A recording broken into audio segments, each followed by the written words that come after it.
Immersion cooling system को, ठीक है।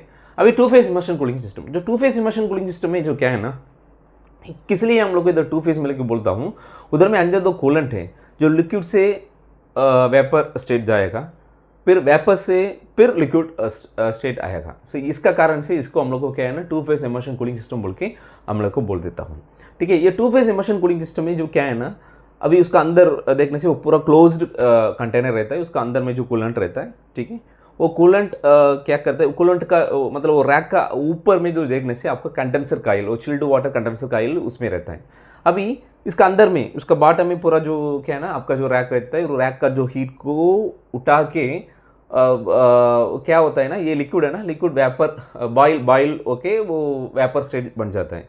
फिर वेपर स्टेट बनने के बाद वो क्या है ना, जो ऊपर चला जाता है, मतलब रैक का बॉटम से ऊपर चला जाता है। ऊपर हम लोग को क्या है, जो कंडेंसर कॉइल जो रहता है, चिल्ड वाटर कंडेंसर कॉइल, उसके अंदर में चिल्ड वाटर रहता है, वो उसमें जो लगने से जो वेपर फिर क्या है ना, वो स्टेट फिर चेंज होता है, मतलब उसका वेपर से फिर लिक्विड बन जाता है, फिर नीचे वो गिर जाता है।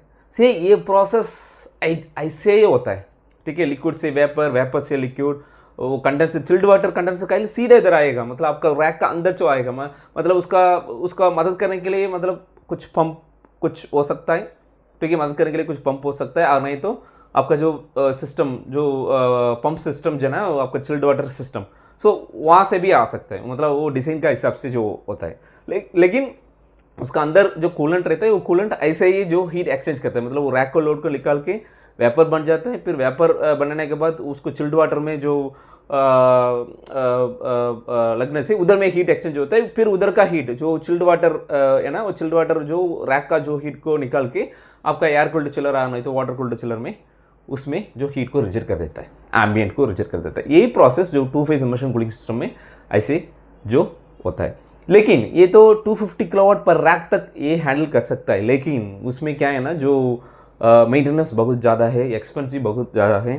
फिर ये क्या है ना, ये एफिशिएंट सिस्टम तो नहीं है compare with single phase immersion cooling system, है ना। ये इसका कूलेंट का लाइफ टाइम है ना, वो बार बार चेंज करना पड़ता है। लेकिन single phase immersion cooling system में जो कूलेंट हम लोग को यूज़ करता हूँ ना, वो रिप्लेसमेंट उतना जो, मतलब मान लीजिए ये 15 ईयर्स बोल के मान लीजिए, मतलब single phase immersion cooling system को कूलेंट को रिप्लेस करने के लिए। लेकिन इधर का है ना, इधर का आप लोग को बार बार चेंज करना पड़ेगा, मतलब 1 साल ऐसा कुछ, मतलब मैन्युफैक्चर के हिसाब से वो चेंज होता है। मैं जनरल में बोल देता हूँ, ठीक है। फिर क्या है, सो इसका एडवांटेज क्या है ना, वो ज़्यादा रैक लोड को जो हैंडल कर सकता है, लेकिन दूसरा कुछ डिसएडवांटेज रहता है। इसलिए इसका कारण से आदमी लोगों को single phase immersion cooling system को जो अभी प्रेफर कर